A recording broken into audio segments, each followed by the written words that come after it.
छोटी गिनती है मुंबई जैसे महानगरों की जो अगले 28 साल में डूब जाएंगे और दिल्ली का हाल बेहाल होगा। जानना जरूरी है कि आखिर हालात इतने कैसे बिगड़ गए और क्यों।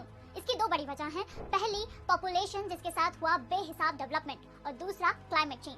समय के साथ शहरों की आबादी भी बढ़ी। मुंबई शहर की आबादी साल 2000 तक 1.5 करोड़ के करीब थी, जो 2022 में 2 करोड़ से ऊपर है। यही हाल दिल्ली का है, जहां इसी टाइम पीरियड में आबादी 1.5 करोड़ से 3 करोड़ 20 लाख तक पहुंच गई। लोग बढ़े तो उनके रहने के लिए डेवलपमेंट भी हुआ। तालाब और झीलों की जगह इमारतों ने ले ली। इसके चलते वेटलैंड यानी ऐसी जगह जहां पानी स्टोर होता है कम होते गए।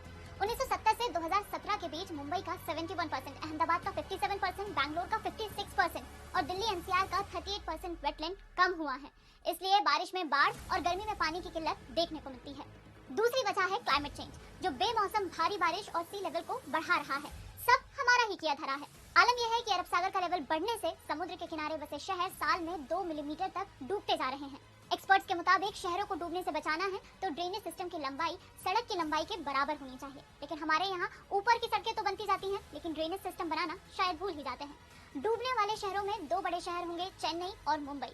चेन्नई में जहां 2011 में शहर 126 स्क्वायर किलोमीटर में था, वहीं अब बढ़कर 400 स्क्वायर किलोमीटर में फैल गया। लेकिन जिस स्पीड से शहर का दायरा बढ़ा, उस हिसाब से ड्रेनेज सिस्टम अपडेट ही नहीं हुआ। और मुंबई का ड्रेनेज तो 140 साल पुराना है। कोस्टल एरिया ही नहीं, ग्राउंड वाटर और ग्रीनरी कम होने से दिल्ली जैसे शहरों की जमीन भी धंस रही है। लगातार जमीन से पानी निकाला जा रहा है, लेकिन उसकी भरपाई नहीं हो रही है। इसलिए दिल्ली के 100 स्क्वायर किलोमीटर के इलाके में हलचल है। कापस हेड़ा और इंटरनेशनल एयरपोर्ट के आसपास जमीन तेजी से धंस रही है। 2014 के मुकाबले 2020 में जमीनी हलचल 50% तक बढ़ी है।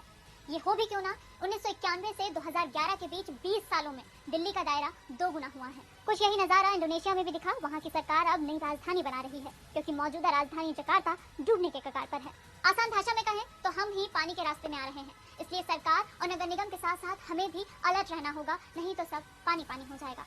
आज जानना जरूरी है में इतना ही, और वैसे ही वीडियोस के लिए जुड़े रहिए दैनिक भास्कर ऐप पर।